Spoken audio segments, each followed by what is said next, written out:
नमस्कार, मैं हूं परवीन शेख और आप देख रहे हैं कैपिटल टीवी की स्पेशल स्टोरी। राहुल गांधी ने पश्चिम बंगाल पहुंची यात्रा के दौरान डिजिटल मीडिया योद्धाओं से बात करते हुए एक बड़ा बयान दिया था। अब यह बयान राहुल गांधी पर ही भारी पड़ गया है। अपने इस बयान से राहुल गांधी ही फंसते नजर आ रहे हैं और अपने इस बयान में राहुल ने कहा था, जो कांग्रेस की विचारधारा और सिद्धांतों से सहमति नहीं रखता वो पार्टी छोड़ सकता है। यह बयान राहुल ने मिलिंद देवड़ा और हिमंता बिस्वा शर्मा को लेकर दिया था। अब इसी बयान को 24 घंटे भी नहीं हुए थे कि पार्टी में इस्तीफों की लाइन लगती नजर आ रही है। लग रहा है कि 2024 लोकसभा चुनाव से पहले पार्टी को चुनाव लड़ने के लिए भी उम्मीदवार नहीं मिलेंगे, यानी पार्टी एक के बाद एक अपने कई दिग्गजों को खोती हुई नजर आ रही है। वहीं राहुल गांधी को इसका मलाल भी नहीं है। यूपी, बिहार, बंगाल के बाद अब महाराष्ट्र में कांग्रेस के कई दिग्गज पार्टी का साथ छोड़ सकते हैं। खबरों की माने तो दिग्गज नेता बाबा सिद्दीकी जल्द पार्टी को अलविदा कह सकते हैं। इसके साथ ही वो अपने बेटे के साथ अजीत पवार गुट की एनसीपी में शामिल हो सकते हैं। ऐसे में महाराष्ट्र की सत्ता पर काबिज महायुति गठबंधन और मजबूत होता दिख रहा है। इस गठबंधन में शिंदे गुट वाली शिवसेना, बीजेपी और अजीत पवार वाली एनसीपी शामिल है, यानी महाराष्ट्र में भी कांग्रेस का वजूद खतरे में पड़ गया है। इधर उद्धव ठाकरे भी कांग्रेस से किनारा करते दिख रहे हैं। महाराष्ट्र कांग्रेस में हो रहे हैं धड़ाधड़ इस्तीफे। मिलिंद देवड़ा के बाद एक और नेता ने छोड़ी पार्टी। राहुल की यात्रा महाराष्ट्र पहुंचने से पहले निकला पार्टी का दम। राहुल गांधी का एक बयान सोनिया और खड़गे पर पड़ गया भारी। क्या 2024 चुनाव से पहले बिखर जाएगी कांग्रेस? महाराष्ट्र में कांग्रेस को एक और बड़ा झटका लगने जा रहा है। पूर्व केंद्रीय मंत्री मिलिंद देवड़ा के बाद बाबा सिद्दीकी भी कांग्रेस का साथ छोड़ेंगे। बाबा सिद्दीकी अगले हफ्ते एनसीपी अजीत पवार गुट में शामिल होंगे। एनसीपी नेताओं ने इस बात की पुष्टि की है और 31 जनवरी की रात बाबा सिद्दीकी और उनके विधायक बेटे जीशान ने अजीत पवार से मुलाकात की थी और दोनों यानी पिता और बेटा अजीत के साथ अपनी अगली रणनीति पर बात कर रहे हैं। खबरों की माने तो सिद्दीकी जल्द बड़ा ऐलान कर सकते हैं। बाबा सिद्दीकी कांग्रेस के दिग्गज नेता माने जाते हैं और बांद्रा से 3 बार विधायक रह चुके हैं। माना जा रहा है कि बाबा सत्ता पर काबिज गठबंधन का हिस्सा बनते ही तो एक बार फिर महाराष्ट्र की सियासत गर्मा सकती है। इससे पहले दिसंबर में अजीत पवार ने नवाब मलिक को अपने गुट में शामिल करने का फुल प्रूफ प्लान बना लिया था, लेकिन बीजेपी, खासतौर पर डिप्टी सीएम देवेंद्र फडणवीस की आपत्ति के बाद अजीत गुट को अपने फैसले से पीछे हटना पड़ा था। नवाब मलिक कुछ महीने पहले ही मनी लॉन्ड्रिंग के मामले में जमानत पर जेल से बाहर निकले हैं। फडणवीस ने अजीत पवार को खत लिखा था और कहा था कि एनसीपी विधायक नवाब मलिक को अपने गुट में शामिल ना करें।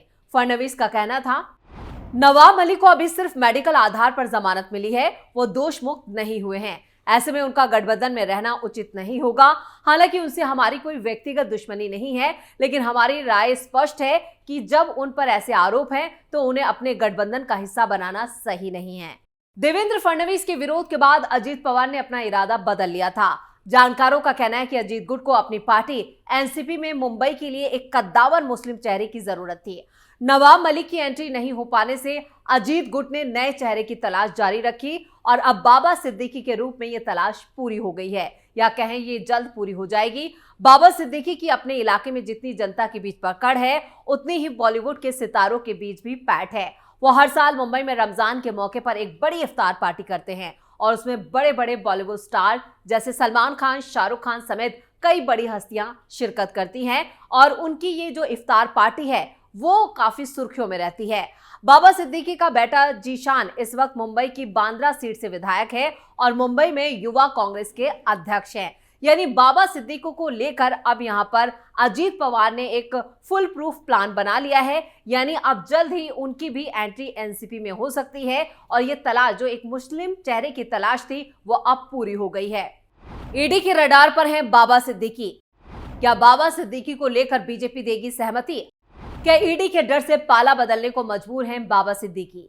बाबा सिद्दीकी 2017 से प्रवर्तन निदेशालय यानी ईडी के रडार पर हैं। ईडी ने मई 2017 में कथित झुग्गी पुनर्वास प्राधिकरण घोटाले से जुड़े कांग्रेस नेता बाबा सिद्दीकी और दूसरे विभिन्न ठिकानों पर तलाशी भी ली थी। मनी लॉन्ड्रिंग के मामले में ईडी ने 2018 में उनकी करीब 462 करोड़ की संपत्ति अटैच की थी। ईडी के मुताबिक मुंबई के बांद्रा के जमाते जमहूरियत मलिन बस्ती के पुनर्वास परियोजना में फर्जीवाड़ा का मामला सामने आया था। ईडी ने 108 करोड़ के मनी लॉन्ड्रिंग मामले में एक्शन लिया था।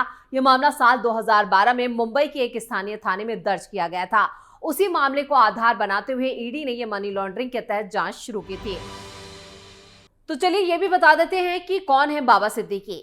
बाबा जियाउद्दीन सिद्दीकी वैसे तो बिहार के पटना के रहने वाले हैं, लेकिन पॉलिटिक्स में जो धमक है वो मुंबई में मानी जाती है। वो पटना में भी इफ्तार पार्टी करते हैं। बाबा सिद्दीकी की बेटी अर्शिया सिद्दीकी डॉक्टर हैं, जबकि पत्नी शहजीन हाउसवाइफ हैं। बाबा सिद्दीकी को मुंबई में कांग्रेस का बड़ा नेता माना जाता है।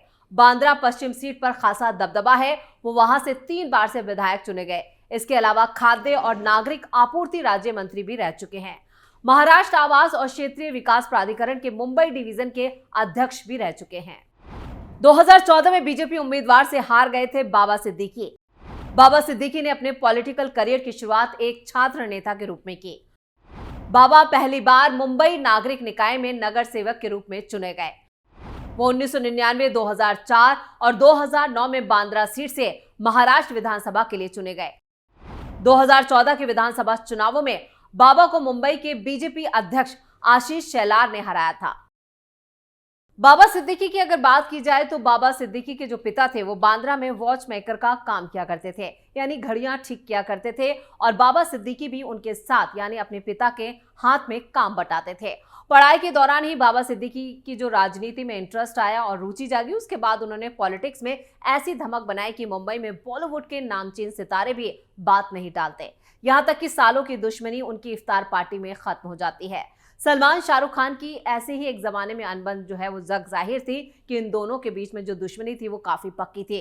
फिर 2014 में दोनों बाबा सिद्दीकी की इफ्तार पार्टी में आते हैं और उनके बीच सुलह हो जाती है। उस वक्त बाबा सिद्दीकी ने खूब सुर्खियां बटोरी थी। बाबा सिद्दीकी ने दोनों सितारों को गले मिलवा दिया था, लेकिन अब बाबा सिद्दीकी कांग्रेस से दुश्मनी का मन बना चुके हैं। वो अजीत पवार गुट में कभी भी शामिल होने का ऐलान कर सकते हैं। ऐसे में राहुल गांधी की भारत जोड़ो न्याय यात्रा के मुंबई पहुंचने से पहले ही कांग्रेस को एक और बड़ा झटका लगने वाला है। बाबा सिद्दीकी को लेकर ऐसी कयासबाजियां क्यों लग रही हैं? उनका इस पर क्या कहना है? इसके बारे में बताने से पहले ये जान लेना जरूरी है कि ये सब ऐसे वक्त में शुरू हुआ है जब भारत जोड़ो न्याय यात्रा लेकर निकले कांग्रेस नेता राहुल गांधी ने इसी को लेकर एक काफी बड़ा बयान दिया। राहुल ने अपने एक्स हैंडल पर शुक्रवार को एक वीडियो साझा किया था, जिसमें वो कह रहे थे, मैं चाहता हूं कि हिमंता और मिलिंद जैसे लोग कांग्रेस से चले जाएं, मुझे इससे कोई दिक्कत नहीं है। तो ये राहुल गांधी का जो बयान था, अभी इस बयान को आए कुछ ज्यादा वक्त नहीं हुआ है, 24 घंटे भी नहीं बीते हैं। राहुल गांधी के मुताबिक हिमंता एक खास तरह की राजनीति करते हैं जो कि कांग्रेस की राजनीति नहीं है। क्या आपने मुसलमानों के बारे में हिमंता के कुछ बयान देखे हैं? कुछ ऐसे ही मूल्य हैं जिनकी मैं हिफाजत करना चाहता हूं। अजीत पवार अभी बीजेपी शिवसेना के साथ हैं। दरअसल कांग्रेस विधायक बाबा सिद्दीकी ने ऐसे समय में अजीत पवार के नाम के कसीदे पढ़ने शुरू किए हैं जब वो बीजेपी और शिवसेना के साथ सरकार में हैं। हालांकि इसके बारे में पूछे जाने पर सिद्दीकी ने कहा है, अजीत पवार काम में डूबे रहने वाले इंसान हैं। कभी कभी ऐसा लगता था हमको कि बदकिस्मती है कि ये हमारा नेता नहीं है। बाबा सिद्दीकी की जब उनसे सीधा सवाल पूछा गया कि अजीत पवार गुट की एनसीपी में जाने की अटकलबाजियों पर आप क्या कहना चाहेंगे, तो उन्होंने कहा, मैं किसी का बंधा हुआ नहीं हूं कि सफाई दूं, पर मैं ये कहूंगा कि अभी मैं पूरी तरह से कांग्रेस में हूं। भविष्य में किसी का नहीं पता कि कौन क्या करेगा। मुझे लगता है कि मैं कांग्रेस में ही रहूंगा, बाकी आगे ऊपर वाला जाने। इधर बाबा सिद्दीकी से संजय राउत के बयान को लेकर भी पूछा गया। जब उनसे इन कयासबाजियों पर शिवसेना नेता संजय राउत की टिप्पणियों के बारे में पूछा गया तो वो बोले, मैं संजय राउत जी के बारे में क्या, इतने सीनियर नेता हैं, हर न्यूज में वो रिएक्ट करते हैं। मैं नहीं समझता कि मुझे रिएक्ट करना चाहिए इसमें। लेकिन जब उनसे सीधा सवाल किया गया कि आप कब बताएंगे कि एनसीपी में जा रहे हैं, तो उनका जवाब था, जब वक्त आएगा तो बताऊंगा, और नहीं गया तो नहीं बताऊंगा। मीडिया से बात करते हुए बाबा सिद्दीकी की ये तेवर बता रहे हैं कि वो 10 फरवरी तक कांग्रेस से इस्तीफा दे सकते हैं। इसके साथ उनके बेटे जीशान भी अजीत गुट में शामिल होंगे, यानी दोनों बाप बेटे की ये जोड़ी अब बीजेपी गठबंधन का हिस्सा बनने वाली है। यहाँ गौर करने वाली बात यह है कि भारत न्याय यात्रा, जो भारत जोड़ो न्याय यात्रा राहुल गांधी निकाल रहे हैं, 6200 किलोमीटर की ये दूरी जो तय कर रहे हैं, आखिर में महाराष्ट्र पहुंचेगी। और कांग्रेस के मुताबिक राहुल की यात्रा पार्ट 2 मुंबई में 20 मार्च को समाप्त होने वाली है। और यहाँ पर यह भी गौर करने वाली है, जिस दिन मणिपुर के इम्फाल से राहुल ने यात्रा शुरू की थी, उसी दिन यानी 14 जनवरी को मिलिंद देवड़ा ने शिवसेना शिंदे गुट ज्वाइन कर ली थी। मिलिंद दिग्गज कांग्रेसी नेता रहे हैं और मुरली देवड़ा के बेटे।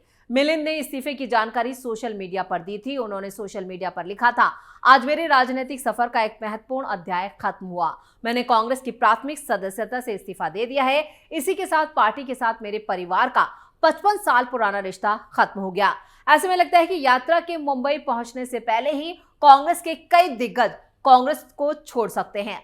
खबरों की माने तो यूपी से लेकर महाराष्ट्र तक कांग्रेस में बड़ी टूट हो सकती है। ऐसे में 2024 चुनाव से पहले कांग्रेस खुद को जोड़ ले, वो ज्यादा जरूरी है, ना कि यात्रा। लेकिन राहुल गांधी भारत जोड़ो यात्रा निकाल रहे हैं, जो मार्च के महीने में यहां पर महाराष्ट्र पहुंचेगी। लेकिन उससे पहले ही महाराष्ट्र में लगातार एक के बाद एक कई दिग्गज जो है वो पार्टी छोड़ चुके होंगे। यानी महाराष्ट्र में एक बार फिर बड़ा खेला कांग्रेस के साथ होने वाला है।